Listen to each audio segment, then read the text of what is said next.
میں مہر النساء ہوں، اس بستی کی ایک خاموش سی لڑکی، جہاں ہر روز کے سورج کے ساتھ محنت، مشقت اور غربت کے نئے امتحان کھلتے ہیں۔ میرے ابا کی ریڑھی تھی، وہ دن بھر پسینہ بہا کر آلو، پیاز، ٹماٹر بیچتے تھے، اور میری اماں جن کے ہاتھ کبھی نرم ہوا کرتے تھے، آج وہ جھریوں سے بھرے ہیں، کیونکہ وہ صبح سے شام تک دوسروں کے گھروں میں صفائی، برتن اور کپڑے دھونے کا کام کرتی ہیں۔ ہم 6 بہن بھائی تھے اور میں سب سے بڑی تھی۔ میری ماں نے کبھی اپنے لیے کچھ نہیں سوچا، وہ بس یہ چاہتی تھی کہ ان کے بچے بھوکے نہ سوئیں۔ نہ ان کے پاس وقت تھا اور نہ ہم میں سے کسی کے پاس ہمت کہ اپنے لیے کوئی خواہش پال لیتے۔ میری پہلی گڑیا بھی کسی کے کچرے میں پھینکی ہوئی ملی تھی، جسے میں نے خود صاف کر کے اسے پیار سے کپڑا پہنا کر اپنی سمجھ لیا تھا۔ ہمیں نیا کچھ نہیں ملا، ہر چیز کسی نہ کسی سے ادھار میں ملی، یا پرانی چیزوں کو خود سنوار کر نئی بنانے کی کوشش کرتے رہتے تھے۔ عید کے دن بھی ہمارے لیے دوسرے جیسے نہ ہوتے۔ ہم پرانے کپڑوں کو دھو کر استری کر کے پہن لیتے، اور جب کوئی پوچھتا کہ نیا جوڑا نہیں لیا تو میں مسکرا کر کہہ دیتی، یہی تو نیا ہے۔ بچپن میں مجھے پڑھائی کا بہت شوق تھا، مگر ہمارے گھر میں اتنے پیسے نہیں تھے کہ سب بچے اسکول جا سکیں۔ اماں نے میرے چھوٹے بھائی کی فیس دینے کا عہد کیا تھا، میرے بعد اس کا نمبر تھا۔ اماں اکثر کہتی، بیٹا پڑھ لکھ لے گا تو کمائے گا، ہمارے دن بدلیں گے، اور مجھ سے کہا کرتی، بیٹی تم سمجھدار ہو، تم تو ماں کا ہاتھ بٹا سکتی ہو، میرے ساتھ گھروں میں چلو اور کام کروایا کرو، تم کیا کرو گی پڑھ کر؟ اور میں سمجھ گئی کہ میرے نصیب میں کتابوں کی خوشبو نہیں، برتنوں کی کھنک ہے۔ میں خاموشی سے اماں کے ساتھ لوگوں کے گھروں میں کام کرنے لگی، کبھی کسی کے بچے سنبھالتی، کبھی باورچی خانے میں جھوٹی پلیٹیں دھوتی، اور شام کو آ کر اماں کے ساتھ بیٹھ کر حساب لگاتی کہ آج کتنا کمایا اور کل کے کھانے کے لیے کیا بچا۔ جب کبھی چپکے سے آسمان کی طرف دیکھتی تو دل میں ایک چھوٹا سا خواب پیدا ہوتا، جو فوراً ہی غربت کی ہوا سے بجھ جاتا۔ بس یوں ہی دن، مہینے، سال گزرتے گئے۔ ہمارے محلے میں بیٹیوں کی شادی کم عمری میں ہی کر دی جاتی ہے، کیونکہ مائیں یہ سمجھتی ہیں کہ جتنی جلدی بوجھ ہٹے اتنا اچھا ہے۔ میں بھی یہ جان چکی تھی کہ میرے نصیب میں کوئی شہزادہ نہیں، بلکہ کسی کے بوڑھے والدین کی خدمت اور سرسال کی جھڑکیاں ہوں گی۔ مگر نہ جانے کیوں میری راتیں اکثر عجیب سی خاموشی لیے آتی تھیں۔ میں جب رات کے وقت چھت پر جاتی، جہاں پنکھا نہیں، ہوا ہی واحد سہارا تھا، تو آسمان کو دیکھتے ہوئے ایسا لگتا جیسے کچھ کہنے کو ہے، کچھ سننے کو ہے، جیسے کوئی مجھے دور سے پکار رہا ہو۔ اکثر خواب میں کوئی سایہ نظر آتا، جو کچھ کہتا تو نہیں، بس دیکھتا رہتا۔ اس کی آنکھوں میں ایسی شناسائی ہوتی جیسے وہ برسوں سے مجھے جانتا ہو۔ مجھے ڈر نہیں لگتا تھا، بلکہ اس کی موجودگی سے عجیب سا سکون ملتا تھا۔ میں کئی بار سوچتی کہ شاید یہ میرے وہ خواب ہیں جو دن بھر کی تھکن کے بعد ذہن کی شرارت ہوتے ہیں، مگر ہر بار یہ احساس دل میں بیٹھتا گیا کہ میرے ساتھ کچھ ہے، کچھ ایسا جو دوسروں کو نظر نہیں آتا۔ جب میں 8 سال کی تھی، سردیوں کی ایک رات تھی، ایسی رات جب فضا میں عجیب سا سناٹا ہوتا ہے، جیسے ہوا بھی دبے پاؤں چل رہی ہو۔ اماں اور ابا سو چکے تھے، میرے بہن بھائی بھی گہری نیند میں تھے۔ چھت سے پانی ٹپکنے کی آواز آ رہی تھی، شاید پرانی چھت میں کہیں سے رساؤ ہو رہا تھا۔ میں پیاسی تھی اور سوتے سوتے گلا سوکھ گیا تھا۔ اٹھ کر پانی لینے کا ارادہ کیا، مگر دل میں ایک عجیب سی ہچکچاہٹ تھی، جیسے کچھ روک رہا ہو۔ اماں ہمیشہ کہتی تھیں کہ رات کے وقت اکیلے اٹھنا اچھا نہیں، خاص طور پر جب ہر طرف سناٹا ہو، مگر پیاس نے ہمت دلا دی۔ دبے قدموں زمین پر پاؤں رکھتے ہوئے باورچی خانے کی طرف بڑھی۔ اندھیرے میں چھوٹا سا بلب مدھم روشنی دے رہا تھا۔ دروازہ آہستہ سے کھولا تو ایک عجیب سی ٹھنڈک کا احساس ہوا، جیسے اندر کی ہوا باہر سے زیادہ سرد ہو۔ کچن میں داخل ہوتے ہی میری نظر سامنے دروازے کی طرف گئی، جہاں ایک لمبا سا سایہ کھڑا تھا۔ وہ سایہ اتنا واضح تھا کہ میں نے پلکیں جھپکی اور اپنے آپ کو یقین دلانے لگی کہ شاید یہ میری آنکھوں کا دھوکہ ہے، مگر وہ سایہ وہیں تھا، خاموش، ساکت، بالکل کسی درخت کی پرچھائی کی طرح۔ میرا جسم جیسے جم گیا ہو، دل کی دھڑکن سینے سے باہر آنے لگی، سانس حلق میں اٹک گئی۔ میں چیخنا چاہتی تھی، مگر آواز جیسے کہیں گم ہو گئی ہو۔ میں نے آنکھیں بند کر لی اور دل ہی دل میں کلمہ پڑھنے لگی، اور جب دوبارہ آنکھ کھولی تو وہ سایہ غائب ہو چکا تھا۔ صرف کچن کی دیواریں، فرش اور وہی مدھم بلب باقی تھا۔ میں نے جلدی سے پانی پیا اور دوڑ کر بستر میں آ گئی، کمبل میں چھپ گئی، جیسے وہ کمبل مجھے کسی آسیب سے بچا لے گا۔ صبح کو اماں کو سارا واقعہ بتایا تو وہ کچھ دیر مجھے دیکھتی رہیں، پھر آہستہ سے بولی، ایسا کچھ نہیں ہوتا مہرو، وہم ہے، رات کو آنکھیں دھوکہ دیتی ہیں۔ لیکن میری آنکھیں وہ دھوکہ نہ بھول سکیں۔ وہ سایہ، وہ خاموشی، وہ لمحہ جیسے میرے اندر نقش ہو گیا تھا۔ اس دن کے بعد میں نے محسوس کیا کہ جیسے کوئی ہر وقت میرے آس پاس رہتا ہے۔ کبھی جب میں صحن میں اکیلی ہوتی تو لگتا جیسے کوئی مجھے دیکھ رہا ہے، کوئی میرے کندھے کے قریب سانس لے رہا ہے۔ کبھی چھت پر کپڑے سکھاتے وقت پیچھے سے نظریں محسوس ہوتی تو فوراً پلٹ کر دیکھتی، مگر وہاں کچھ نہیں ہوتا۔ کچھ ایسا تھا جو مجھے دکھائی نہیں دیتا تھا، مگر میں اسے محسوس کر سکتی تھی، جو ہر وقت میرے آس پاس منڈلانے لگتا تھا جب بھی میں تنہا ہوتی۔ میں نے کئی بار اس کا وجود اپنی روزمرہ زندگی میں محسوس کیا تھا۔ جب میں اماں کے ساتھ گھر کے کام کرتی تو کئی بار کسی چیز کا خود بخود گر جانا، یا کوئی دروازہ جو ہوا کے بغیر بند ہو جائے، یا کوئی کھڑکی ہل جائے، یہ سب واقعات معمول بنتے گئے۔ کبھی کبھار رات کو سوتے ہوئے محسوس ہوتا جیسے میرے سرہانے کوئی بیٹھا ہو، اور جب آنکھ کھولتی تو بس اندھیرا اور خاموشی ملتی۔ میری اماں نے کبھی ان باتوں کو سنجیدگی سے نہیں لیا۔ وہ سمجھتی تھیں کہ میں ڈرپوک ہوں یا بچوں والے وہم ہے، لیکن میرے دل میں ایک عجیب سا یقین پیدا ہونے لگا کہ کوئی ہے جو مجھے ہر وقت دیکھتا ہے، میرے قریب رہتا ہے اور میری حفاظت بھی کرتا ہے۔ میں نے ان لمحات کو اپنا راز بنا لیا تھا۔ میں نے کسی سے کچھ کہنا بند کر دیا، کیونکہ میں جان چکی تھی کہ کوئی میرا یقین نہیں کرے گا۔ مگر وہ سایہ، وہ وجود، وہ خاموشی کا دوست میری زندگی کا حصہ بن چکا تھا۔ وہ مجھے کبھی نقصان نہیں دیتا، صرف میرے ساتھ ہوتا، جیسے کسی بے آواز دنیا کا ساتھی۔ وقت گزرتا گیا، میں بڑی ہوتی گئی، لیکن وہ احساس ختم نہیں ہوا۔ میرے اندر ایک عجیب سا سکون بھی آنے لگا تھا، جیسے میں تنہا نہیں، جیسے کوئی میرے دل کے جذبات جانتا ہے، میری خاموشیوں کو سنتا ہے۔ بچپن کا وہ ایک لمحہ جب میں نے اس سائے کو دیکھا، میری پوری زندگی کا رخ بدل گیا۔ اب میں اندھیروں سے نہیں ڈرتی تھی، بلکہ کبھی کبھار دل چاہتا کہ وہ سایہ دوبارہ سامنے آئے۔ وہ آنکھیں جنہیں میں نے ٹھیک سے دیکھا بھی نہیں، وہ خاموش موجودگی جس نے بچپن سے اب تک میرا ساتھ دیا، وہ سب کچھ میرے لیے کسی راز کی طرح تھا۔ میں نے اپنے آپ سے وعدہ کیا تھا کہ کبھی کسی کو کچھ نہیں بتاؤں گی، کیونکہ یہ میرا اور اس بے نام وجود کا رشتہ تھا، جسے الفاظ کی نہیں دل کی ضرورت تھی۔ اور شاید کسی دن وہ خود مجھ سے بات کرے گا، میرے سامنے آئے گا۔ تب تک میں صرف انتظار کر سکتی تھی۔ اماں سے ضد کر کے میں نے سرکاری اسکول میں داخلہ لے لیا تھا، تاکہ اتنا پڑھ لکھ سکوں کہ اپنا نام پہچان سکوں، گھر کا سودا سلف لکھ سکوں۔ مجھے یوں تو پڑھنے کا شوق تھا، لیکن یہ خواہش اب میرے دل میں پنپنے لگی تھی۔ پھر جیسے ہی میں نے تھوڑا ہوش سنبھالا تو ضد کر کے اس اسکول میں بیٹھ گئی۔ میں اپنے بھائی کے ساتھ ہی اسکول جاتی تھی اور 9ویں جماعت کی طالبہ تھی۔ مجھے آج بھی وہ دن یاد ہے۔ وہ دن بھی کچھ عجیب ہی تھا۔ سورج نکلا ضرور تھا، مگر جیسے روشنی میں بھی کچھ دھند سی لپٹی ہو، جیسے کائنات خود کسی الجھن میں ہو۔ اسکول کا راستہ ہر دن میرے لیے ایک امتحان ہوتا تھا، نہ صرف جسمانی طور پر بلکہ دل کے اندر کی گہرائیوں تک۔ میں ہمیشہ اپنے پرانے کپڑوں کو ٹھیک سے سنبھال کر ان کی شکنیں سیدھی کر کے نکلتی تھی تاکہ کوئی مذاق نہ بنے، لیکن میری کوششیں اکثر ناکام ہوتیں۔ اسکول کے گیٹ پر داخل ہوتے ہی کچھ چہرے میرا انتظار کر رہے ہوتے، جو میری ظاہری حالت پر کہے لگاتے۔ میرے جوتوں کی حالت، میرے کپڑوں کی ماندگی، میرے دامن کی مرمت، سب ان کے لیے مذاق کا سامان ہوتا۔ میں ہمیشہ ان کے کہوں کے درمیان چپ چاپ نکل جاتی، جیسے میرا وجود ہی نہیں۔ میں بولتی نہیں تھی، کیونکہ میرے پاس کہنے کو کچھ نہیں ہوتا تھا، اور شاید کچھ کہنا بھی فضول تھا، کیونکہ غربت کے تانے کبھی لفظوں سے نہیں دبائے جا سکتے۔ ان دنوں میں نے بولنا ہی چھوڑ دیا تھا۔ میری آواز صرف میرے اندر رہتی، میرے دل میں، میرے کمرے کی دیواروں میں اور میری خاموش دعاؤں میں۔ مجھے اکثر یہ احساس ہوتا کہ جیسے میری زندگی کے ہر دن کی کڑواہٹ میرے خوابوں میں تحلیل ہو کر کچھ اور بن جاتی ہے، کبھی کسی ادھورے وعدے کا عکس، کبھی کسی انجان راستے کا منظر، اور کبھی کسی ایسے وجود کا لمس جو صرف خواب میں ممکن ہو۔ انہی دنوں ایک رات کا خواب میری زندگی کا پہلا ایسا تجربہ تھا جس نے مجھے ہلا کر رکھ دیا۔ وہ خواب عام نہیں تھا، نہ ہی ویسا جیسا کہ اکثر دیکھتے ہیں۔ وہ کچھ الگ، کچھ غیر معمولی، اور کچھ ایسا تھا جو میرے دل کے اندر کہیں نقش ہو گیا۔ میں نے خود کو ایک کمرے میں پایا۔ وہ کمرہ عجیب سا تھا، روشنی کہیں سے آ رہی تھی مگر اس کا ذریعہ کوئی نظر نہ آتا تھا۔ ہر چیز ساکت تھی اور فضا میں ایک عجیب سی مہک تھی، جیسے سندل اور چاندنی کا امتزاج ہو۔ میرے سامنے ایک میز تھی جس پر ایک بھاری سنہری جلد والی کتاب رکھی تھی۔ جیسے ہی میں آگے بڑھی، وہی سایہ نمودار ہوا جو میرے بچپن کی راتوں میں میرے آس پاس رہتا تھا، جس کی موجودگی میں نے برسوں محسوس کی تھی۔ وہ خاموشی سے میرے پاس آیا اور کتاب کی طرف اشارہ کیا۔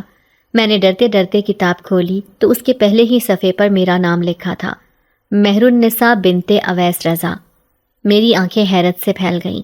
میں نے آگے پڑھنے کی کوشش کی تو نیچے ایک اور نام تھا، کسی مرد کا جسے میں نہ جانتی تھی نہ کبھی سنا تھا، لیکن اس کے ساتھ ایک دستخط تھے، گہرے سیاہ رنگ میں، ایسے جیسے کسی نکاح نامے پر کیے گئے ہوں۔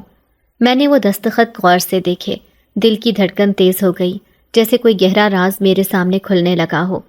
میں خواب سے ہڑبڑا کر اٹھی، پسینے سے شرابور تھی، سانسیں بے قابو تھیں اور دل جیسے سینے سے باہر آ رہا ہو۔ کمرے میں مکمل خاموشی تھی، لیکن میرا دل شور مچائے جا رہا تھا۔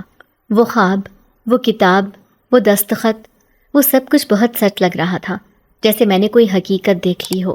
میں نے کئی بار اپنی آنکھیں ملیں، اپنے ہاتھوں کو دیکھا، چٹکی کاٹی، پانی پیا، مگر وہ منظر میری آنکھوں سے ہٹنے کا نام نہیں لے رہا تھا۔ وہ احساس، وہ سایہ، وہ نام اور وہ دستخط جیسے میرے دل کے اندر کسی نقش کی طرح بیٹھ گئے تھے۔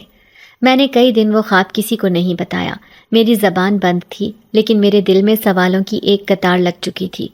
وہ کون تھا جس کا نام اس کتاب میں میرے نام کے ساتھ جڑا ہوا تھا؟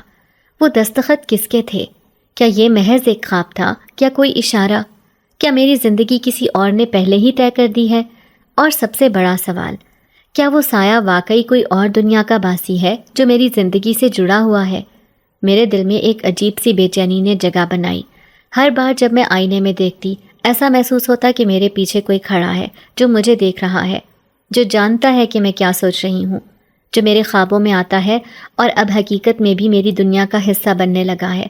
میں اسکول جاتی تو لڑکیوں کی باتیں سن کر پھر وہ دستخط یاد آتے اور مجھے لگتا کہ جیسے میں ان سب سے الگ ہوں، جیسے مجھے کسی اور نے چنا ہے، جیسے میرا نصیب ان سب سے مختلف ہے۔ وہ خواب میرے لیے ایک دروازہ تھا، ایک پردہ جو اٹھ چکا تھا اور میں اب اس کے باہر جھانکنے لگی تھی، اور شاید وہ سایہ بھی جانتا تھا کہ میں اب اسے دیکھ چکی ہوں، اسے محسوس کر چکی ہوں، اور اب وہ مجھے چھوڑ کر نہیں جائے گا۔ اماں نے کئی دنوں سے باتیں گھما پھرا کر مجھے سمجھانے کی کوشش کی تھی کہ اب وقت آ گیا ہے میرے گھر بسنے کا، میرا بوجھ ہلکا کرنے کا اور میری زندگی کو نئی سمت دینے کا۔ میں جانتی تھی کہ اماں کے پاس وقت کم ہے۔ ان کے چہرے کی جھریاں اور آنکھوں کے نیچے سیاہ حلقے گواہی دے رہے تھے کہ ان کی سوچیں دن رات صرف میری شادی کے گرد گھومتی ہیں۔ ہمارے حالات کچھ یوں تھے کہ نہ ہم کسی بڑے خواب کو دیکھ سکتے تھے، نہ ان خوابوں کے لیے کوئی بنیادی سہارا تھا۔ اماں نے جس رشتے کا ذکر کیا وہ ان کی بچپن کے ایک پرانے جاننے والے کا بیٹا تھا جو بیرون ملک مزدوری کیا کرتا تھا۔ اس کی ماں سخت بیمار تھی، گھر میں آمدنی کا ایک ہی ذریعہ تھا، اور وہ بھی گلف ملک کی کسی فیکٹری میں پسینے بہا کر ہی آتا تھا۔ اماں نے جب رشتہ لانے والوں کی بات کی تو میں نے نہ ہاں کی نہ انکار، بس خاموشی سے ان کی بات سنتی رہی، کیونکہ میرے جیسے حالات میں پلی بڑی لڑکیوں کو فیصلے کا اختیار نہیں دیا جاتا، بس آگاہ کیا جاتا ہے کہ تمہارا نصیب کس سمت جا رہا ہے۔ میری خاموشی نے ہی اماں کو اطمینان دیا اور وہ اپنی کمزور ہڈیوں کے ساتھ میرے نکاح کی تاریخ طے کرنے میں لگ گئیں۔ دل ایک عجیب دوراہے پر کھڑا تھا، ایک طرف ماں کی خوشی، ان کی دعا، ان کی تسلی، اور دوسری طرف میرے اندر کی وہ بے چینی جو دن بدن بڑھتی جا رہی تھی، جیسے کوئی آندھی میرے اندر دھیرے دھیرے اٹھ رہی ہو، جیسے کسی نے میرے دل پر ہاتھ رکھا ہو اور دھیرے دھیرے اس کی دھڑکنیں دبا دی ہوں۔ اماں کے ہاتھوں میں جو شوق تھا وہ میرے لیے کسی خواب سے کم نہ تھا۔ انہوں نے کئی برسوں بعد اپنے کپڑوں میں رنگ ڈالا تھا، چہرے پر کریم لگائی، آواز میں نرمی پیدا کی، اور ہر آنے جانے والے کو خوشی سے بتایا کہ ان کی بیٹی اب بیاہی جائے گی۔ وہ راتوں کو اٹھ اٹھ کر میری چادر کی لیس درست کرتی، جہیز کے جوڑے نکال کر دیکھتی۔ ان کی یہ مصروفیت دیکھ کر میرا دل کٹنے لگا تھا، کیونکہ مجھے اندر ہی اندر محسوس ہو رہا تھا کہ کچھ بہت غلط ہونے والا ہے، جیسے کوئی سایہ واپس آ رہا ہو، جیسے میری زندگی کی وہ پرانی داستان پھر سے سر اٹھا رہی ہو جو برسوں سے میرے اندر دفن تھی۔ میں نے نکاح کی تاریخ کے قریب آتے ہی خواب دیکھنے چھوڑ دیے تھے، یا شاید خواب مجھ سے روٹ گئے تھے، لیکن پھر ایک رات وہی سایہ، وہی سناٹا، وہی عجیب سا لمس میرے آس پاس پھر سے محسوس ہونے لگا۔ میں نے اپنے آپ کو سنبھالا، سوچا کہ یہ سب وہم ہے، نکاح کے قریب آنے کی پریشانی ہے، مگر وہ وہم میرے دلوں میں شامل ہو گیا تھا۔ میری نیندیں پھر سے کم ہو گئیں اور آنکھوں کے نیچے سائے گہرے ہو گئے۔ اماں کو لگا کہ میں خوشی سے بے خبر ہوں، شاید اس لیے خاموش ہوں، یا پھر مجھے اپنا گھر چھوڑنے کا دکھ ہو رہا ہے، مگر وہ یہ نہ جان سکیں کہ میری خاموشی کے پیچھے ایک ایسا خوف ہے جو میری ہڈیوں میں اتر چکا ہے۔ جیسے کوئی مجھے اپنی گرفت میں لے رہا ہو، جیسے وہ سایہ میرے فیصلے سے ناخوش ہو، جیسے وہ کچھ کہنا چاہتا ہو یا مجھے روکنا چاہتا ہو۔ نکاح کی تاریخ طے ہو گئی تھی۔ اماں نے سب رشتہ داروں کو فون کیے، کچھ نے مبارک دی، کچھ نے خاموشی سے حسد چھپایا، مگر میری دنیا صرف میرے اندر کی تپش میں جل رہی تھی۔ میں نے کئی بار سوچا کہ اماں سے بات کروں، انہیں بتاؤں کہ میں کیا محسوس کر رہی ہوں، لیکن پھر ان کے چہرے پر چھائی خوشی اور برسوں بعد ان کی آنکھوں میں آئی چمک دیکھ کر میرے لب بند ہو جاتے۔ میں یہ خوشی ان سے چھین نہیں سکتی تھی، نہ ہی ان کا خواب توڑ سکتی تھی جو انہوں نے بڑی مشکلوں سے سجا رکھا تھا۔ شادی کے دن قریب آتے گئے اور میں ہر گزرتے لمحے کے ساتھ خود کو ایک ایسے راستے پر چلتا ہوا محسوس کرنے لگی جس کے آگے دھند ہی دھند تھی۔ سہیلیاں آتیں، میری تیاریوں میں شریک ہوتیں، میرے ہاتھوں پر مہندی لگانے کی باتیں کرتی، مگر میرا دل ان سب باتوں سے کٹ چکا تھا۔ میں ان سب میں شامل تو ہوتی لیکن دل سے نہیں۔ راتوں کو جب سب سو جاتے تو میں اپنے بستر پر لیٹ کر چھت کو تکتی رہتی اور دل میں وہ دستخط پھر سے ابھرنے لگتے جو برسوں پہلے میں نے خواب میں دیکھے تھے۔ وہ نام، وہ سیاہ روشنائی، وہ پرانی کتاب، سب کچھ جیسے اب حقیقت بن کر میرے سامنے آ رہا تھا۔ اور سب سے عجیب بات یہ تھی کہ جس دن نکاح کی تاریخ طے ہوئی اسی رات مجھے وہی سایہ پہلی بار واضح نظر آیا۔ وہ کمرے کی دہلیز پر کھڑا تھا، اس کی آنکھیں چمک رہی تھیں اور اس کے ہونٹوں پر ایک ایسا تبسم تھا جیسے وہ سب کچھ جانتا ہو، جیسے وہ میرا فیصلہ دیکھ کر ہنس رہا ہو، یا شاید وہ مجھے کچھ بتانا چاہتا ہو۔ میں اس لمحے کانپ گئی تھی، دل کی دھڑکن جیسے بند ہو گئی ہو۔ میں ہمت نہ کر سکی کہ چیخوں، کچھ کہوں یا اماں کو جگاؤں، بس چپ چاپ تکیے میں منہ چھپا کر روتی رہی۔ صبح جب آنکھ کھلی تو اماں نے میری آنکھوں کی سرخی دیکھ کر پوچھا، کچھ ہوا تھا؟ میں نے سر ہلا دیا اور کہہ دیا، بس نیند نہیں آئی۔ نکاح کے دن کی صبح جب سورج نکلا تو ہر چیز چمک رہی تھی، پر میرے دل میں جیسے اندھیرا تھا۔ اماں نے میرے لیے جو جوڑا سنبھال کر رکھا تھا وہ نکالا، استری کی، میرے ہاتھوں میں مہندی لگائی اور پھر آنکھوں میں آنسو لیے مجھے دعا دی۔ میں ان کے گلے رکھ کر رو دی۔ نہ اماں نے کچھ پوچھا نہ میں نے کچھ بتایا۔ اس وقت میں نے بس ایک دعا کی کہ اگر یہ سب کچھ میری قسمت میں ہے تو اس میں میرے لیے آسانی ہو، اور اگر اس راہ میں کوئی فریب چھپا ہے تو وہ میرے سامنے آنے سے پہلے ہی ختم ہو جائے۔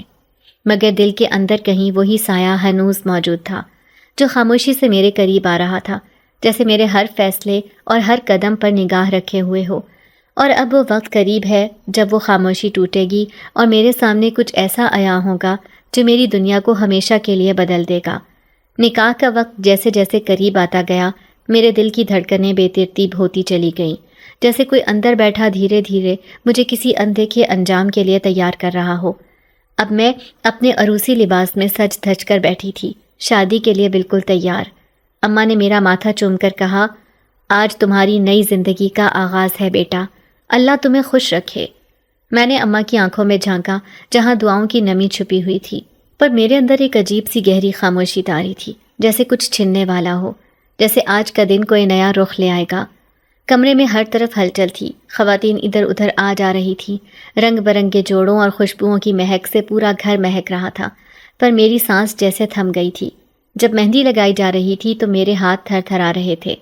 میری ایک سہیلی نے مذاق میں کہا، لڑکی ڈر رہی ہے، ارے شوہر ہے، جن نہیں جو کھا جائے گا۔ یہ جملہ سن کر میں ساکت ہو گئی، جیسے میرے اندر چھپا خوف لفظ بن کر میرے سامنے آ گیا ہو۔ میں نے زبردستی ہونٹوں پر مسکراہٹ سجا لی، مگر دل میں ایک طوفان چل رہا تھا۔ جیسے جیسے وقت قریب آ رہا تھا آسمان پر کالے بادل چھانے لگے، فضا میں نمی سی بھر گئی اور اچانک آسمان پر ایک تیز بجلی چمکی جو عام سی بجلی نہ تھی، جیسے کسی اور جہان کی روشنی ہو جو صرف مجھے نظر آ رہی ہو۔ اماں نے کھڑکی سے باہر جھانک کر کہا، لگتا ہے بارش آئے گی، دعا کرو اللہ سب خیریت سے کرے۔ میں نے سر جھکا دیا، لبوں پر کلمہ جاری کیا اور دل میں بس ایک دعا کی کہ جو کچھ ہونے والا ہے اس میں میری ماں کی عزت اور میرا ایمان سلامت رہے۔ مولوی صاحب آ گئے تھے، وہی روایتی انداز، دراز داڑھی، سفید کپڑے، سنجیدہ چہرہ۔ سب نے ان کے آنے پر آداب کیے اور وہ میرے سامنے بیٹھ گئے۔ نکاح نامہ کھولا گیا اور میرے سامنے رکھا گیا۔ اماں نے میرے کان میں آہستہ سے کہا، بیٹا بسم اللہ پڑھ کر دستخط کرنا اور نیت کر لینا کہ تم اپنے رب کی رضا کے لیے یہ بندھن باندھ رہی ہو۔ میری آنکھیں بھر آئیں، میں نے ہاتھ کانپتے ہوئے آگے بڑھایا، قلم پکڑا اور کاغذ پر اپنے نام کے سامنے دستخط کر دیے۔ جیسے ہی قلم نے کاغذ کو چھوا ایک ہلکی سی ٹھنڈک میرے پورے وجود میں دوڑ گئی، جیسے کوئی سایہ میرے قریب سے گزر گیا ہو۔ میں نے نظریں اٹھا کر دیکھا۔ مولوی صاحب میری طرف دیکھ رہے تھے، جیسے کچھ محسوس کیا ہو، پر چپ رہے۔ دستخط ہو چکے تھے، اب لڑکے کے دستخط ہونے تھے۔ وہ سامنے بیٹھا تھا، خاموش، نظریں جھکائے۔ مولوی صاحب نے نکاح نامہ اس کے سامنے کیا اور قلم اس کی طرف بڑھایا۔ جیسے ہی اس نے قلم پکڑنے کے لیے ہاتھ بڑھایا، اچانک آسمان پر ایسی بجلی چمکی کہ کمرہ ایک لمحے کو روشنی سے بھر گیا، اور پھر زوردار کڑک کے ساتھ زمین ہل گئی۔ کھڑکیاں کھڑکھڑانے لگیں، پنکھا گھومتے گھومتے رک گیا، اور کمرے میں جیسے وقت تھم گیا ہو۔ ہوا ایک دم تیز ہو گئی، کمرے کے پردے اڑنے لگے، اور ایک ایسی روشنی پورے کمرے میں پھیل گئی جس کا کوئی ماخذ سمجھ نہیں آ رہا تھا۔ سب ساکت ہو گئے، کوئی کچھ بول نہ سکا، سب جیسے کسی جادو کے زیر اثر آ گئے ہوں۔ مولوی صاحب نے اللہ کا نام لینا چاہا، پر آواز حلق میں دب گئی، اور پھر قلم جو میز پر رکھا ہوا تھا خود بخود ہوا میں بلند ہوا اور نکاح نامے کے کاغذ پر خود چلنے لگا۔ ہم سب کی آنکھیں پھٹی کی پھٹی رہ گئیں، کسی کی ہمت نہ ہوئی کہ کچھ کہے یا حرکت کرے۔ قلم نے ایک نام لکھا جو نہ اس لڑکے کا تھا نہ کسی انسان کا، بلکہ ایک اجنبی پرانا پراسرار نام، عباد بن عفان، جس کے لفظوں سے ایک عجیب سی مہک نکل رہی تھی، اور کمرہ اس کے نام کی گونج سے لرز اٹھا۔ میرے آس پاس چیخوں کی گونج پھیل گئی تھی، عورتوں کی آہیں، مولوی صاحب کی گھبراہٹ کا منظر، اماں کی بے ہوشی، سب کچھ ایک فلم کی مانند میری آنکھوں کے سامنے گزر رہا تھا، لیکن میں جیسے جسم سے نکل کر کسی اور دنیا میں جا چکی تھی۔ میرا وجود ایک پل کو ٹھٹک گیا۔ میرا دل اتنی زور سے دھڑک رہا تھا کہ مجھے لگا جیسے وہ میرے سینے سے نکل کر فضا میں بکھر جائے گا۔ کسی نے مجھے تھامنے کی کوشش کی، مگر میرے ارد گرد کی دنیا دھندلا گئی۔ ہر آواز مدھم، ہر چہرہ بے رنگ، اور میں اندھیرے میں ڈوبتی چلی گئی۔ میں نے محسوس کیا کہ جیسے میرا وجود ایک نرم، بے وزن بادل میں معلق ہو چکا ہے، نہ کوئی دکھ، نہ درد، نہ ہوش، نہ خواب، بس ایک عجیب سی خاموشی جو چیختی ہوئی لگ رہی تھی۔ میری پلکیں بوجھل ہو کر بند ہو گئیں، اور میں مکمل طور پر اس دنیا سے کٹ گئی، جیسے مجھے کسی اور جہان کی طرف کھینچ لیا گیا ہو۔ جب میری آنکھیں بند ہوئیں، تبھی ایک نئی حقیقت نے میرے سامنے آ کر کھڑے ہونے کا اعلان کر دیا۔ میں نے دیکھا ایک سنسان تاریک میدان تھا۔ آسمان پر نہ ستارے تھے نہ چاند، اور زمین پر کچھ بھی نہ تھا سوائے خاموشی کے۔ مجھے لگ رہا تھا جیسے میں کوئی خواب دیکھ رہی ہوں، پر اس خواب کی شدت میرے رگ و پے میں ایسے سرایت کر گئی تھی جیسے یہ خواب نہیں کوئی حقیقت ہو جو مجھ پر ظاہر ہو رہی ہے۔ میرے قدم خود بخود چلنے لگے، نہ جانے کون سی طاقت مجھے اس سناٹے میں آگے دھکیل رہی تھی۔ میں نے اچانک محسوس کیا کہ میرے پیچھے کوئی ہے۔ میں پلٹی تو وہی وجود جو دستخط کے وقت نمودار ہوا تھا میرے سامنے تھا۔ اس کے چہرے پر روشنی بھی تھی، سائے بھی، حسن بھی تھا، ہیبت بھی۔ وہ کچھ کہہ نہیں رہا تھا، بس مجھے دیکھ رہا تھا۔ میری سانسیں رکنے لگیں۔ میں نے ہمت کر کے پوچھا، کون ہو تم؟ کیوں میرے ساتھ یہ سب ہو رہا ہے؟ میری آواز نکلنی چاہیے تھی لیکن نکل نہ سکی۔ میرے ہونٹ ہلے مگر آواز گم ہو گئی، جیسے میرے گیٹ کوئی خاموشی کا حصار کھینچ دیا گیا ہو۔ اس نے میری طرف قدم بڑھایا۔ زمین پر اس کے قدموں کی چاپ نہ تھی، لیکن میرا دل دھڑکنے کے بجائے جیسے چیخ اٹھا۔ وہ میرے بالکل سامنے آ کر رکا اور نرم لیکن عجیب سنجیدہ لہجے میں بولا، مہر النساء، تم صرف میری ہو۔ میں نے تمہیں چن لیا ہے۔ وہ دن جب تم چھت پر تلاوت کر رہی تھی، وہ لمحہ جب تم نے میری طرف دیکھا تھا، سب کچھ اسی دن سے جڑا ہوا ہے۔ تمہیں خبر نہ تھی کہ تم کب میری دنیا میں قدم رکھ چکی ہو۔ تمہارا مقدر لکھا جا چکا ہے، اور آج میں نے اس پر مہر ثبت کر دی ہے۔ میں چیخی، دل سے، پورے وجود سے، لیکن آواز نہیں نکلی۔ میری آنکھوں سے آنسو بہنے لگے۔ میں پیچھے ہٹی مگر میرے قدم جمے ہوئے تھے۔ نہیں، یہ میرا خواب ہے، میں ابھی جاگ جاؤں گی، میں نے خود سے کہا، لیکن وہ میری بات پر مسکرایا، ایک ایسی مسکراہٹ جو روح کو ہلا دے۔ یہ خواب نہیں ہے مہر النساء، یہ تمہاری حقیقت ہے۔ تمہارا نکاح مجھ سے ہو چکا ہے، تمہارا نام میری دنیا کے رجسٹر میں درج ہو چکا ہے۔ اب تم چاہو بھی تو کسی اور کی نہیں ہو سکتی۔ میں نے آنکھیں بند کی، چاہا کہ یہ منظر غائب ہو جائے، چاہا کہ میں ہوش میں آ جاؤں، لیکن جیسے اس کی موجودگی میرے اعصاب پر چھا چکی تھی۔ اس نے اپنا ہاتھ بڑھایا، اور جیسے ہی اس کی انگلی نے میری پیشانی کو چھوا، ایک عجیب سا جھٹکا لگا، جیسے بجلی میرے جسم میں دوڑ گئی ہو، اور اسی لمحے میں تیزی سے نیچے گرتی چلی گئی، جیسے کوئی گہرا کنواں ہو، جیسے کوئی تاریکی مجھے نگل رہی ہو۔ اور پھر ایک دھماکے کے ساتھ میری آنکھ کھل گئی۔ میرے کانوں میں عورتوں کی چیخیں گونج رہی تھیں، اماں کی آواز کانپ رہی تھی، میری بچی کو ہوش دلاؤ، پانی لاؤ، کوئی سورہ یاسین پڑھو۔ میری پلکیں لرزتے ہوئے کھلیں۔ میں نے گردن گھما کر دیکھا، مولوی صاحب ایک طرف بے ہوش پڑے تھے، چند مرد ان کو ہوش میں لانے کی کوشش کر رہے تھے، اور میرے برابر میں اماں رو رہی تھیں۔ میری آنکھیں پوری طرح کھلی تھیں، لیکن میرے ذہن میں وہ منظر ابھی بھی نقش تھا۔ میں نے آہستہ سے اماں کا ہاتھ پکڑا، پر میری زبان پر جیسے بند تھی، میں بول نہ سکی۔ پھر سب کی نظریں مجھ پر مرکوز ہو گئیں۔ کچھ نے مجھے بدشگون کہا، کچھ نے سرگوشی میں کہا، یہ لڑکی تو آسیب زدہ لگتی ہے، اس کے ساتھ کچھ گڑبڑ ہے۔ اور اس سے پہلے کہ میں کچھ کہہ پاتی، یہ خبر پھیل گئی کہ نکاح نہیں ہو سکا۔ مولوی صاحب کو دورہ پڑ گیا اور لڑکے کے گھر والوں نے الزام لگا دیا کہ ہم نے ان پر جادو کرایا ہے۔ لڑکے کی ماں تو یوں چیخنے لگی جیسے کوئی قیامت آ گئی ہو، ہمیں ایسی بہو نہیں چاہیے جس کے ساتھ جنات ہو، اللہ بچائے، ہم اپنی نسل برباد نہیں کریں گے۔ اور ان سب باتوں کے ساتھ لڑکے کا باپ نکاح نامہ پھاڑ کر پھینک گیا، اور سب لوگ وہاں سے چلے گئے، جیسے میں کوئی گناہ ہوں، کوئی نحوست ہوں، کوئی آسیب ہو جو سب پر عذاب بن کر آیا ہو۔ گھر میں صفے ماتم بچ گئی۔ رشتہ داروں نے گھر آنا شروع کر دیا، کسی نے افسوس کیا، کسی نے طنز مارا، اور کچھ تو یوں بولے جیسے میری وجہ سے خاندان کی عزت خاک میں مل گئی ہو۔ اماں کی آنکھیں سوج گئیں، وہ کسی کو کچھ کہنے کے قابل نہ رہیں، اور میرے رشتہ داروں نے مشورہ دینا شروع کر دیا کہ کسی عامل کے پاس لے جاؤ، اس پر کسی کا سایہ ہے، ورنہ ایسے نکاح کون سا ٹوٹتا ہے۔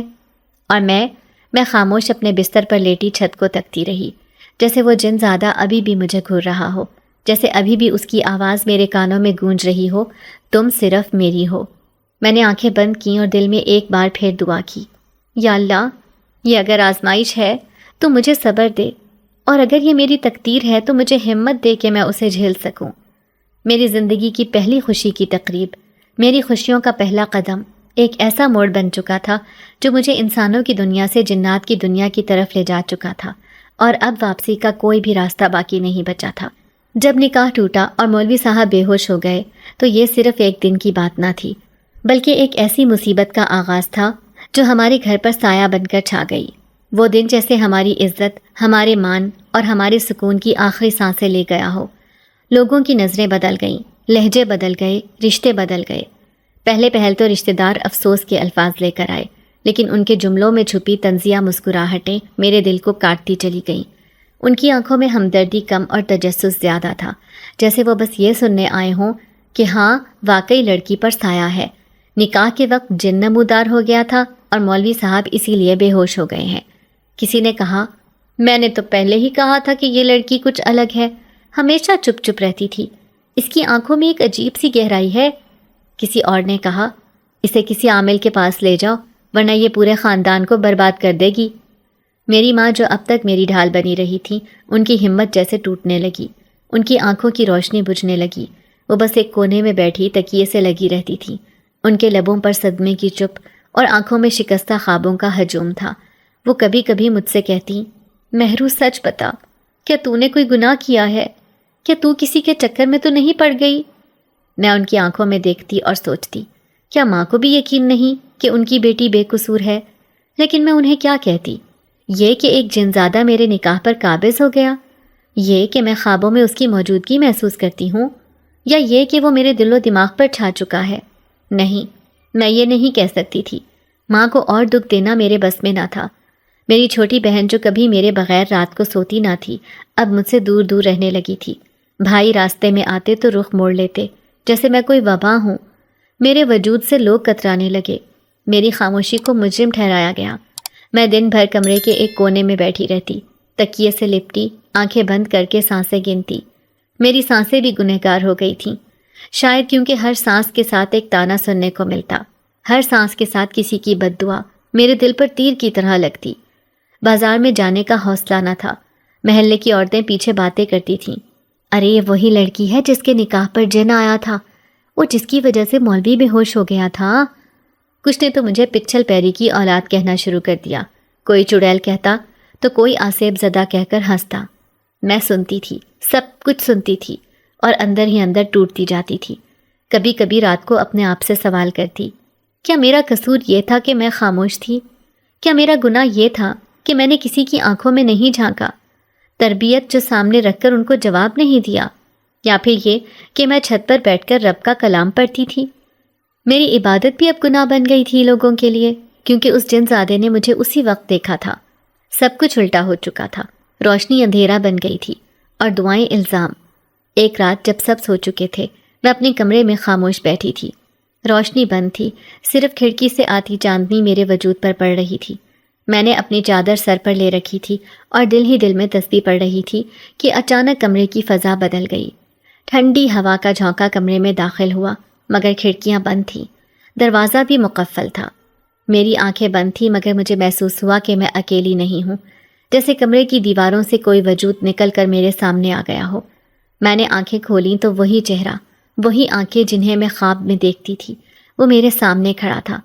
چاندنی میں اس کی آنکھیں جلتی شمعوں کی طرح چمک رہی تھیں اور اس کی موجودگی سے کمرے کی فضا بھاری ہو گئی تھی۔ وہ آہستہ آہستہ میرے قریب آیا اور اس کی آواز گونجی، مہرو، میں تمہیں لینے آیا ہوں، تم اب میری ہو، تمہارے نکاح پر میرے دستخط ہو چکے ہیں۔ میں کپ کپا اٹھی، میری زبان سوکھ گئی، دل تیز دھڑکنے لگا جیسے سینے سے باہر آ جائے گا۔ میں پیچھے ہٹنا چاہتی تھی مگر جسم حرکت نہ کر سکا۔ وہ جھکا، اس کے ہاتھ میرے بالوں کو چھونے لگے اور جیسے ہی اس کی انگلیاں میری پیشانی کے قریب آئیں، میرے جسم میں برف کی لہر دوڑ گئی۔ میں کانپ گئی، میری سانسیں بے قابو ہو گئیں، لیکن میں کچھ بول نہ سکی۔ اس کا لمس نرم تھا، لیکن اس نرمی میں بھی ایک عجیب سی طاقت تھی، ایک گرفت جو جسم کو جکڑ لے، ایک تاثیر جو خون کو منجمد کر دے۔ میرے دل میں خوف بھی تھا، تجسس بھی، نفرت بھی، اور کہیں بہت گہرائی میں ایک انجانی کشش بھی۔ میں چاہتی تھی کہ وہ چلا جائے، کہ یہ سب ایک خواب ہو، مگر میری آنکھیں کھلی تھیں اور میں پوری طرح جاگ رہی تھی۔ وہ لمحوں میں میرے قریب آیا اور اتنی ہی تیزی سے پیچھے ہٹ گیا، جیسے کسی خیال کی مانند ابھر کر غائب ہو گیا ہو۔ کمرے کی فضا دوبارہ ویسی ہو گئی جیسے کچھ ہوا ہی نہ ہو۔ میں نے تکیے میں منہ چھپا لیا اور پھوٹ پھوٹ کر رونے لگی۔ میرا جسم کانپ رہا تھا اور دل میں سوالات کی آگ لگی تھی۔ کیا یہ حقیقت تھی یا وہی خواب جو کئی راتوں سے میرا پیچھا کر رہا تھا؟ کیا وہ واقعی میرا نکاح پڑ چکا ہے؟ اگر ہاں تو میری زندگی کا کیا بنے گا؟ کیا میں اب کبھی کسی انسان کی بیوی بن سکوں گی؟ کیا میں اپنی ماں کی آنکھوں میں دوبارہ یقین لا سکوں گی؟ کیا میرے بہن بھائی پھر سے مجھے ویسے ہی اپنائیں گے؟ ان سب سوالوں کے جواب اندھیرے میں گم تھے، جیسے سب کچھ کسی ایسی دنیا کی طرف جا رہا ہو جہاں صرف وہ جنزادہ موجود ہو اور میں صرف اسی کی ہو کر رہ جاؤں۔ ماں کی خاموشی اب آہیں بن کر ہمارے گھر کی دیواروں میں گونجنے لگی تھی اور میری حالت دن بدن بگڑتی جا رہی تھی۔ نہ رات میری تھی، نہ دن میرا اپنا، نہ خواب میرے تھے، نہ حقیقت۔ میں آئینے میں دیکھتی تو اپنا عکس اجنبی لگتا، جیسے کوئی اور ہے جو میری جلد میں چھپا ہے، میری سانسیں چرا رہا ہے، میرے خیالات میں بس چکا ہے۔ ماں جو میری آنکھوں میں پہلے بھی کبھی خوف نہیں دیکھتی تھی، اب میری نظروں میں چھپی چیخوں کو پڑھنے لگی۔ میری بہنیں میرے قریب آنے سے کتراتی اور بھائیوں کے چہرے سخت ہو گئے تھے۔ سب نے دل میں یہ مان لیا تھا کہ میں اب وہ مہرو نہیں رہی جو کبھی گھر کے صحن میں قرآن پڑھا کرتی تھی، جو چھت پر جا کر تسبیح کے دانے گرا کر ہوا سے باتیں کرتی تھی۔ اب میں بس ایک ایسی پراسرار کہانی بن چکی تھی جس کے اوراق کو کوئی پڑھنا نہیں چاہتا، لیکن سننے کو سب بے تاب تھے۔ اسی بے چینی اور الجھن میں ایک دن ماں نے محلے کی ایک عورت کے مشورے پر عامل بابا کو بلوایا۔ وہ ایک بوڑھا، سادہ کپڑوں میں ملبوس مگر عجیب روشنی والی آنکھوں والا انسان تھا، جیسے صدیوں کی کہانیاں اس کی آنکھوں میں بسی ہوں، جیسے وہ ان چیزوں کو بھی دیکھ سکتا ہو جو انسانوں کی نظروں سے اوجھل ہوتی ہیں۔ اس نے مجھے دیکھا، آنکھیں بند کیں، کچھ زیر لب پڑھا اور پھر اچانک آنکھیں کھول کر ماں سے کہا، یہ عام جن نہیں ہے، یہ شاہی جنات کا وارث ہے جو اپنی مرضی سے کسی انسان سے رشتہ جوڑتا ہے، اور جب جوڑ لے تو پھر اس انسان کا مقدر خود لکھتا ہے۔ ماں کا رنگ اڑ گیا، وہ میرے قدموں میں بیٹھ کر رونے لگی اور میں ایک پتھر کی مانند بیٹھی سب کچھ سنتی رہی، جیسے میرا فیصلہ میرے سامنے سنایا جا رہا ہو اور میں فقط تماشائی ہوں، اپنی زندگی کی فلم میں بس ایک بے بس اداکارہ۔ عامل بابا نے کہا، یہ تعویذ پہن لو، اس کے بعد وہ تمہارے قریب نہیں آئے گا، مگر خبردار اس تعویذ کی حرمت کو نہ توڑنا، ورنہ وہ پہلے سے زیادہ طاقت کے ساتھ واپس آئے گا۔ میں نے تعویذ کو ہاتھ میں لیا، وہ گرم تھا جیسے اندر کوئی سانس لے رہا ہو۔ میں نے ماں کی بات مان کر وہ تعویذ پہن لیا مگر میرے دل میں ایک ہلکی سی چبھن ہونے لگی، جیسے وہ جن زیادہ مجھے دیکھ رہا ہو یا مجھ سے ناراض ہو گیا ہو، جیسے اس نے دور سے ہی میرے ارادے پڑھ لیے ہوں۔ اس رات کچھ بدلا تو ضرور، مگر پرسکون کچھ بھی نہ تھا۔ میں سوئی تو خواب میں وہ آیا، مگر اس بار اس کے لہجے میں شکایت تھی، آنکھوں میں اداسی تھی۔ مہرو، تم نے مجھ سے دوری کا ارادہ کر لیا۔ تم نہیں جانتی، جس سے ہمارا تعلق جڑ جائے ہم اسے آسانی سے جانے نہیں دیتے۔ تم میری ہو، تمہیں دنیا کی کوئی طاقت مجھ سے جدا نہیں کر سکتی۔ اس خواب سے جاگی تو آنکھوں میں نمی تھی اور دل عجیب تذبذب کا شکار۔ کیا واقعی وہ برا ہے؟ کیا واقعی وہ میری بربادی چاہتا ہے؟ یا پھر وہ جو سب کہتے ہیں بس انہی کا سچ ہے؟ اگلے دن سے میرے ساتھ ایک اور عجیب بات ہونے لگی۔ جب میں جاگتی تو بھی وہ مناظر دیکھتی جو صرف خواب میں دیکھتی تھی، جیسے میری آنکھیں اب 2 جہانوں کی حدیں پہچاننے سے قاصر ہو چکی تھیں۔ کمرے کی چھت پر سنہرے نقش و نگار نظر آتے، دیواروں پر کسی انجان زبان میں کندہ الفاظ، اور کھڑکی کے باہر آسمان نیلا نہیں بلکہ گہرا نیلا، جس میں سفید پرندے اڑتے جو اس دنیا کے نہ تھے۔ میں جب آئینے میں دیکھتی تو پس منظر میں وہی سنہرے محلوں کی جھلک دکھائی دیتی، اور جب آنکھیں بند کرتی تو کسی بڑی تخت گاہ کے سامنے خود کو کھڑا پاتی، جہاں کئی عجیب مخلوقیں مجھے جھک کر سلام کر رہی ہوتی، اور سب کے لبوں پر ایک ہی نام ہوتا، مہرو، ہماری ملکہ۔ یہ سب خواب تھا یا حقیقت، مجھے سمجھ نہ آتی۔ رات کو نیند میں نہیں بلکہ کسی اور دنیا میں جاگنے لگ گئی تھی میں، ایک ایسی دنیا جہاں ہر شے میرے وجود سے جڑی ہوئی تھی۔ وہاں کے درخت میرے آنے پر جھک جاتے، فضا خوشبو سے بھر جاتی، اور ہوا میرے نام سے سرگوشیاں کرتی۔ وہ جن زادہ جو مجھے کبھی خوفزدہ کرتا تھا اب میرے خوابوں کا رہنما بن چکا تھا۔ وہ مجھے لے کر مختلف وادیوں میں جاتا، سمندروں کے کنارے بٹھاتا، ایسے جزیروں پر لے جاتا جہاں وقت تھم سا جاتا۔ وہ مجھے کہتا، دیکھو مہرو، یہ سب تمہارا ہے، تمہارا مقدر، تمہارا تخت، تمہارا راج۔ اور میں حیرت زدہ، خاموش، کسی شش و پنج میں ڈوبی، اس دنیا کے حسن میں کھو جاتی۔ لیکن جیسے جیسے یہ خواب حقیقت سے ملتے گئے، ویسے ویسے میرے اپنے مجھ سے دور ہونے لگے۔ ماں کو مجھ پر شک ہونے لگا۔ وہ میرے ہاتھ دیکھتی، میری آنکھیں ٹٹولتی، جیسے کچھ تلاش کر رہی ہوں۔ بہنیں کمرے میں آ کر فوراً واپس چلی جاتی۔ گھر کی چیزیں خود بخود اپنی جگہ بدلنے لگی۔ کبھی قرآن پاک کھلا ملتا، کبھی چھت پر پانی کے نشانات جیسے کسی نے وضو کر کے نماز پڑھی ہو، کبھی جیسے کسی ناپسندیدہ خوشبو سے پورا کمرہ بھر جاتا۔ سب ڈرنے لگے، اور میں بس خاموش ہو گئی، جیسے میری آواز اس دنیا میں باقی نہ رہی ہو، یا شاید میں خود باقی نہ رہی ہوں۔ ہر رات جب وہ جنزادہ آتا تو میں خود کو اس کے سامنے بے بس پاتی، نہ روک سکتی نہ روکنا چاہتی۔ وہ اب میرے خوابوں کا مہمان نہیں بلکہ میرے احساسات کا حصہ بن چکا تھا۔ وہ میری تنہائی کا ہمراز، میری بے قراری کا جواب، اور میرے خوف کا محافظ بن چکا تھا۔ اور جب کبھی میں اس محل میں پہنچتی جہاں ہر در و دیوار پر میرا نام کندہ ہوتا تو میں خود کو مکمل محسوس کرتی۔ اب مسئلہ صرف یہ تھا کہ خواب اور حقیقت میں فرق مٹنے لگا تھا۔ میں جب جاگتی تب بھی محل کے پھولوں کی خوشبو محسوس ہوتی، میری آنکھوں کے سامنے نیلا آسمان تیرتا، میری انگلیوں سے روشنی پھوٹتی، اور میرے ارد گرد ایک ایسا حالہ بن جاتا جو کسی کو چھو کر گزرتا تو وہ چونک جاتا۔ اماں نے ایک دن کہا، مہرو، کچھ پڑھا کرو، نماز کی طرف واپس آ جاؤ۔ میں نے جواب دیا، ماں، میں ہر وقت اس کی بنائی ہوئی دنیا میں رہتی ہوں، وہاں وقت بھی عبادت ہے۔ ماں کی آنکھوں میں آنسو آ گئے اور میں صرف اتنا بولی، اماں، کیا آپ نہیں سمجھتی؟ میں اب صرف آپ کی مہرو نہیں، کسی اور کی بھی ہوں، شاید اس کی جس نے مجھے چنا ہے، مجھے سنوارا ہے، مجھے قبول کیا ہے۔ اور یوں میرے دن اب دھند اور روشنی کے سنگم پر گزرنے لگے، ایک طرف تعویذ، ایک طرف وہ جنزادہ، ایک طرف یہ دنیا، ایک طرف وہ محل۔ اب فیصلہ شاید میرے اختیار میں نہیں رہا تھا، بلکہ اس کے ہاتھ میں تھا جو شاہی جنات کا وارث تھا، جو میرے نام کو اپنے محل کی دیواروں پر لکھ چکا تھا، اور جس نے میرے خوابوں کی حدوں کو توڑ کر میری حقیقت میں جگہ بنا لی تھی۔ دوپہر کی دھوپ تیز تھی، چھت پر جیسے سورج کی کرنیں جھلسا دینے کو تیار تھیں، لیکن میں جانے کیوں اسی تیز روشنی میں سکون ڈھونڈنے آئی تھی۔ شاید اس لیے کہ کمرے کی بند فضا میں گھٹن تھی، ماں کی خاموشی اور بھائی کی بیماری نے دل پر بوجھ ڈال رکھا تھا۔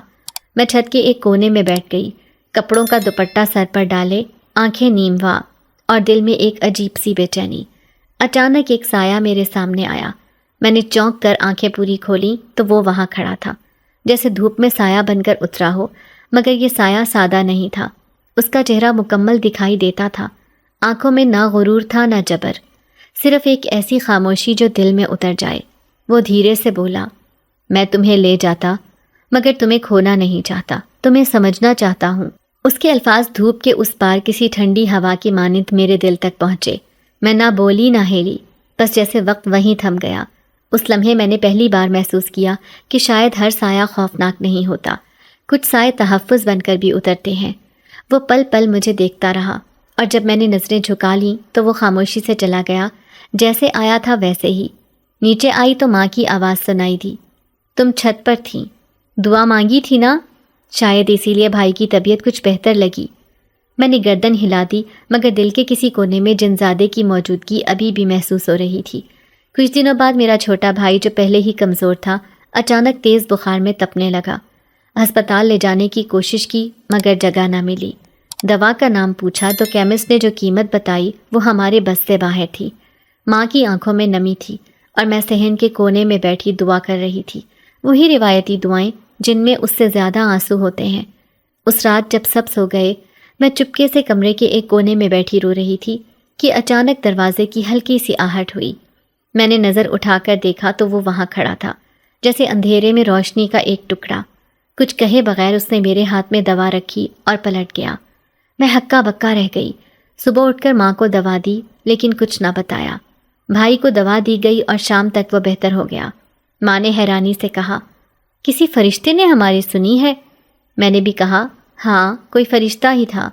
دل میں ایک خاموش دعا نکلی، اے اللہ اگر وہ برا ہوتا تو یوں نہ کرتا۔ اور اسی لمحے میں نے جانا انسانوں اور جنات کے درمیان نیکی کا جذبہ مشترک ہو سکتا ہے، بس نیت پاک ہو تو مدد کہیں سے بھی آ سکتی ہے۔ بھائی کی طبیعت سنبھلنے لگی تو میں نے سوچا کہ کام کی تلاش کی جائے۔ ماں روز کہتی، بیٹی ہم دونوں مل کر کچھ کر لیں تو اچھا ہو، تیرے ابا بھی بستر کے ہو کر رہ گئی ہیں۔ میں شہر کے مختلف علاقوں میں گئی، دروازے کھٹکھٹائے، سوال کیے، جھوٹی تسلیاں سنی۔ کچھ جگہوں پر یوں دیکھا گیا جیسے میں کوئی بوجھ ہوں۔ کہیں سے تو یہ سننے کو بھی ملا، ہمارے یہاں تو صرف پڑھی لکھی لڑکیاں کام کرتی ہیں۔ دل ٹوٹتا، آنکھیں بھیگتی، مگر ہمت نہیں ہارتی تھی۔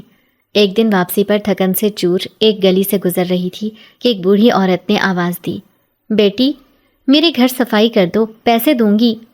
میں پلٹی، اس کا چہرہ اجنبی مگر آنکھوں میں عجیب کشش تھی۔ اس نے مجھے اندر بلایا۔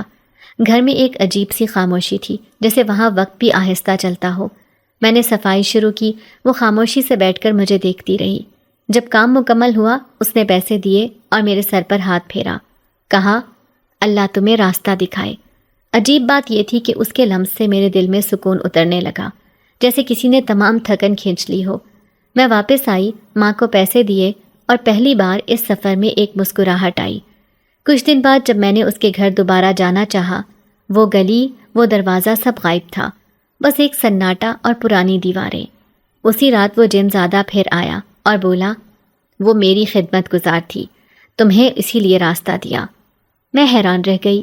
میں نے کہا، تو کیا تم میرے ہر قدم پر نظر رکھے ہوئے ہو؟ اس نے بس مسکرا کر کہا، جب کوئی دل سے مانگتا ہے تو جواب دینا میرا فرض ہوتا ہے۔ اور اس دن میں نے جانا کہ ہر بند دروازے کے پیچھے، ہر بے مقصد لگنے والے سفر کے بیچ کوئی نہ کوئی حکمت چھپی ہوتی ہے، اور اگر کوئی سایہ بھی تمہیں روشنی دینے آئے تو اس سے خوف نہیں کھانا چاہیے، شکر ادا کرنا چاہیے۔ یوں دن گزرتے گئے اور میں ہر دن تھوڑا سا خود کو اس سایہ نما وجود کے قریب محسوس کرنے لگی جو ہر مصیبت میں ایک فرشتہ بن کر اترتا تھا۔ میں نے زندگی میں پہلی بار خوف کے ساتھ ساتھ ایک عجیب سا اعتماد بھی محسوس کیا، جیسے میں تنہا نہیں، جیسے کسی نے میرے دکھ کو اپنایا ہو۔ اب میں اکثر اس کی خاموش موجودگی کو چھت پر، دروازے کے کونے میں یا خوابوں میں محسوس کرتی تھی۔ کبھی کبھار ایسا لگتا جیسے وہ میرے دل کی بات سنے بغیر جان لیتا ہے، اور میں بھی شاید اس بے نام رشتے کے بندھن میں بندھتی جا رہی تھی۔ ماں کی طبیعت میں جو بہتری آ رہی تھی وہ میرے لیے کسی معجزے سے کم نہ تھی۔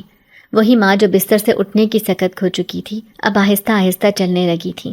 میں ہر وقت ان کے لیے دعائیں مانگتی، صدقے دیتی، قرآن پڑھتی، پانی دم کر کے پلاتی، مگر کہیں دل کے کسی کونے میں ایک نرم سا شبہ، ایک ہلکی سی سوچ، کچھ سوالات نے جگہ بنا لی تھی کہ یہ سب صرف میری دعاؤں کا نتیجہ ہے یا کسی اور کی خاموش چھپی ہوئی مدد بھی شامل ہے۔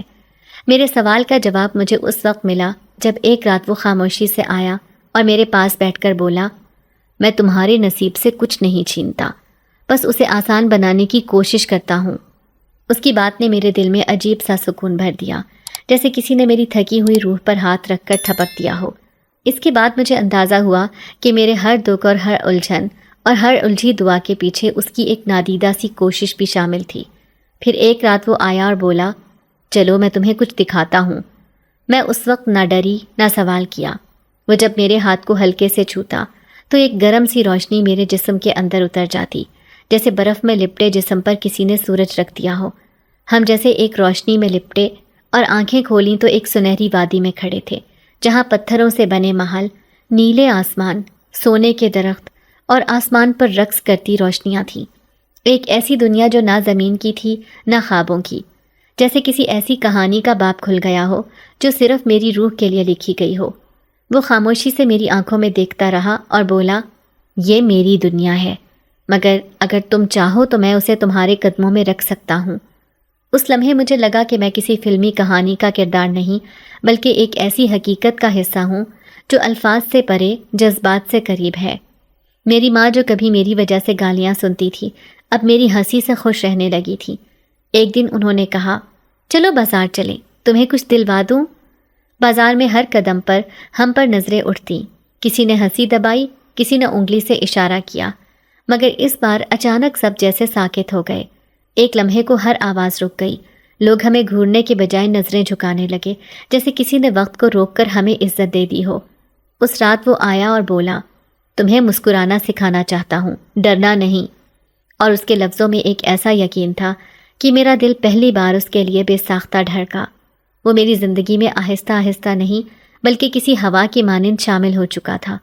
میں بولتی، وہ سنتا، میں روتی، وہ خاموشی سے ہاتھ تھام لیتا۔ اس کی خاموشی میں ایک ایسی محبت تھی جس نے میرے دل کی تنہائی کو پر کر دیا تھا۔ اب وہ میری عادت بن چکا تھا اور شاید محبت بھی۔ ایک دن میری سالگرہ آئی، وہ دن جو ہمیشہ گمنام سا گزر جاتا تھا۔ نہ کسی نے کیک لایا نہ تحفہ، مگر اس بار صبح ایک چھوٹا سا ڈبہ میرے بستر پر رکھا تھا۔ اندر موتیوں کی ایک انگوٹھی اور ایک چھوٹا سا خط تھا، تمہاری مسکراہٹ میرا انعام ہے۔ میرے آنسو اس انگوٹھی پر ٹپکنے لگے۔ میں جان گئی کہ اب میں اس سے نفرت نہیں کر سکتی، اب میں اس سے دور نہیں رہ سکتی۔ میری ماں نے ایک بار پھر میرے لیے ایک رشتہ لانے کی کوشش کی۔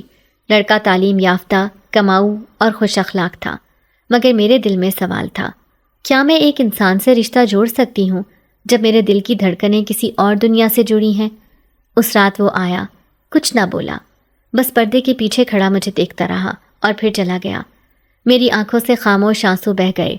ایک دن ماں نے میری آنکھوں میں دیکھا اور کہا، تم بدل گئی ہو، کیا کوئی ہے تمہاری زندگی میں؟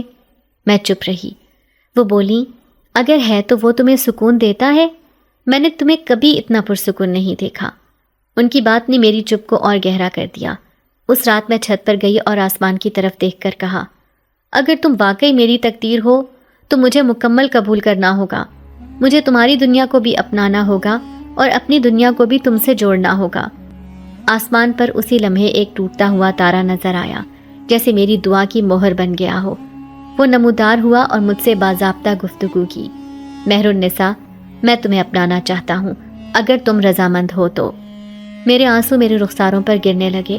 میں نے حامی بھری۔ اگلے دن وہ دھوم دھام سے میرے دروازے پر آیا، میرا رشتہ مانگا اور عزت کے ساتھ مجھے رخصت کر کے ایک محل نما گھر میں لے آیا۔